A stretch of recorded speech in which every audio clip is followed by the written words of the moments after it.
Hi, എല്ലാവർക്കും നമ്മുടെ Thawri cooking and മോറിലേക്ക് സ്വാഗതം. ഇന്ന് നമ്മൾ ഉണ്ടാക്കുന്ന 2 സ്വീറ്റ്സ് ആണ്, ബ്രെഡ് ഹൽവയും ഹൈഡ് ആൻഡ് സീക്ക് ബിസ്ക്കറ്റ് പേടയും. രണ്ടും വളരെ ഈസിയുള്ള സ്വീറ്റ്സ് ആണ്. ഏതായാലും നമുക്കാദ്യം ഹൈഡ് ആൻഡ് സീക്ക് ബിസ്ക്കറ്റ് പേട ഉണ്ടാക്കാം.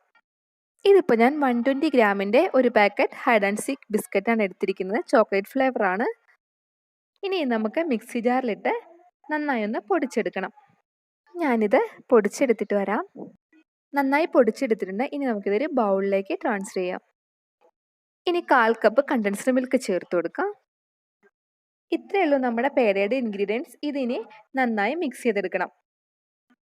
ഇനി സ്പൂൺ മാറ്റിയതിന് ശേഷം കൈകൊണ്ട് നന്നായി കുഴച്ചെടുക്കണം.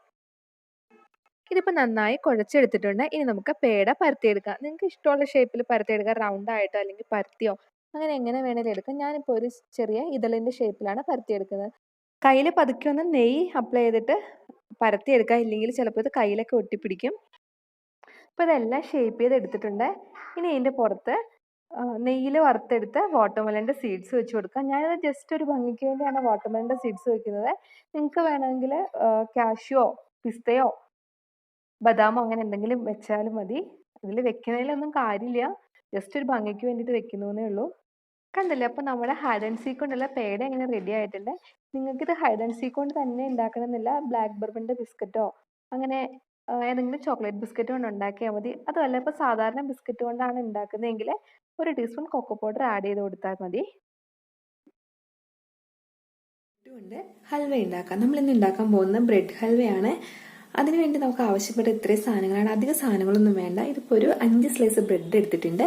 പിന്നെ 1/4 കപ്പ് പഞ്ചസാരയുണ്ട്, 1 കപ്പ് പാല്, 1/4 കപ്പ് തേങ്ങയുണ്ട്, പിന്നെ ഒരു 2 ഗ്രാമ്പൂ എടുത്തിട്ടുണ്ട്. എത്രയും മതി നമ്മുടെ ബ്രെഡ് ഹൽവ ഉണ്ടാക്കാൻ. ഇനി നമുക്ക് ബ്രെഡ് ഇതുപോലെ ചെറുതായി ഒന്ന് മുറിച്ച് മിക്സി ജാറിലേക്ക് ഇട്ടിട്ട് ഒന്ന് ബ്രെഡ് പൊടിച്ചെടുക്കണം. അപ്പോൾ ഇതെല്ലാം ഞാനിതിലേക്ക് ഒന്ന് ചെറുതായിട്ട് പൊട്ടിച്ചിടുകയാണ്. അപ്പോൾ ബ്രെഡെല്ലാം മുറിച്ചെടുത്തിട്ടുണ്ട്. ഞാൻ കൊണ്ടുപോയത് പൊടിച്ചെടുത്തിട്ട് വരാം. ബ്രെഡ് നന്നായി പൊടിച്ചെടുത്തിട്ടുണ്ട്. ഇനി നമുക്കൊരു പാൻ അടുപ്പത്ത് വെച്ച് ചൂടാക്കിയെടുക്കാം. അപ്പോൾ ചൂടായ പാനിലേക്ക് ഇനി ഒരു 3 ടീസ്പൂൺ നെയ്യ് ഒഴിച്ചു കൊടുക്കാം. ഇനി ഇതിലേക്ക് നമ്മൾ പൊടിച്ചു വെച്ചിരിക്കുന്ന ബ്രെഡ് ചേർത്ത് കൊടുക്കണം. ബ്രെഡ് ചേർത്ത് കൊടുത്ത് നന്നായി ഇളക്കി കൊടുക്കാം. അതിനോടൊപ്പം തന്നെ നമുക്ക് തേങ്ങ ചേർത്ത് കൊടുക്കാം. ഇപ്പം ഞാൻ തേങ്ങ ചിരണ്ടി എടുത്തത് ജസ്റ്റ് ഒന്ന് മിക്സിയിലൊന്ന് അടിച്ചെടുത്തതാണ്. ഇനി വേണമെങ്കിൽ ഡെസിക്കേറ്റഡ് കോക്കനട്ട് ആയാലും മതി ചേർത്ത് കൊടുക്കാൻ. ഇനി ഇത് 3-4 മിനിറ്റ് നേരം ഇങ്ങനെ ഇളക്കി ഫ്രൈ ചെയ്ത് കൊടുക്കണം. ഇനി ഇതിലേക്ക് 1/4 കപ്പ് പഞ്ചസാര ചേർത്ത് കൊടുക്കണം. പഞ്ചസാര പൊടിക്കുകയൊന്നും വേണ്ട, അങ്ങനെ തന്നെ ചേർത്ത് കൊടുത്താൽ മതി. ഇനി നമ്മൾ എടുത്തു വച്ചിരുന്ന ആ 2 ഗ്രാമ്പ് ജസ്റ്റ് ഒന്ന് ക്രഷ് ചെയ്ത് ഇതിലേക്ക് ചേർത്ത് കൊടുക്കണം. ഇനി ഇത് 3-4 മിനിറ്റ് നേരം നന്നായിട്ട് ഇളക്കി കൊടുത്തുകൊണ്ടിരിക്കണം. പഞ്ചസാര ഇവിടെ 1/4 കപ്പ് ഞാൻ ചേർത്ത് കൊടുത്തിട്ടുണ്ട്. നിങ്ങൾക്ക് അത്രയും മധുരം ആവശ്യമില്ലെങ്കിൽ അത്രയും ചേർത്ത് കൊടുക്കണ്ട, കുറച്ച് ചേർത്താൽ മതി. ഇനി നമുക്കിതിലേക്ക് എടുത്തു വച്ചിരിക്കുന്ന 1 കപ്പ് പാല് ചേർത്ത് കൊടുക്കാം. പാല് ചേർത്ത് നന്നായി ഇളക്കി കൊടുത്തുകൊണ്ടിരിക്കുക. ഇത് പാനിൽ നിന്ന് വിട്ട് വരുന്നൊരു പാകമാകുന്നവരെ നന്നായി ഇളക്കി കൊടുക്കാം.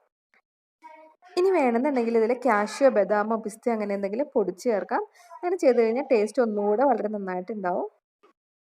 ഇതായിട്ടുണ്ട്. നമുക്കിനി സ്റ്റൗ ഓഫ് ചെയ്യാം. ഇനി ഇതൊരു നെയ്യ് തടവി കൊടുത്ത പാത്രത്തിലേക്ക് ട്രാൻസ്ഫർ ചെയ്യണം. അതിനുശേഷം ഒരു സ്പൂണ് കൊണ്ട് ഇതൊന്ന് ഷേപ്പിലാക്കാം.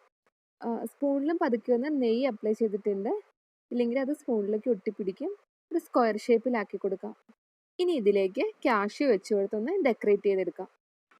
കാഷ്യൂ എല്ലാം വെച്ച് കൊടുത്തതിന് ശേഷം നമുക്ക് ബ്രെഡ് ഹൽവ ഫ്രിഡ്ജിൽ വെക്കണം. 1 മണിക്കൂർ ഫ്രിഡ്ജിൽ വെച്ചതിന് ശേഷം നമുക്കിതെടുത്ത് കട്ട് ചെയ്യാം. ഇത് 1 മണിക്കൂർ ഫ്രിഡ്ജിൽ വെച്ചു. ഇനി ഇതൊന്ന് കട്ട് ചെയ്ത് നോക്കാം നമുക്ക്. അങ്ങനെ ബ്രെഡ് ഹൽവയും നന്നായി വന്നിട്ടുണ്ട്. നമുക്കിനി ഇതൊരു സെർവിങ് പ്ലേറ്റിലേക്ക് മാറ്റാം. അപ്പോൾ നമ്മളിന്ന് ഉണ്ടാക്കിയ ബ്രെഡ് ഹൽവയും ഹൈഡ് ആൻഡ് സീക്ക് പേടയും എല്ലാവർക്കും ഇഷ്ടമായി എന്ന് വിചാരിക്കുന്നു. എല്ലാവരും ചെയ്ത് നോക്കണം. ഒരു പാടുമില്ല, വളരെ എളുപ്പമാണ്. ഇഷ്ടമാവുകയാണെങ്കിൽ ലൈക്ക് ചെയ്യാനും ഷെയർ ചെയ്യാനും സബ്സ്ക്രൈബ് ചെയ്യാനും മറക്കരുത്. Thank you.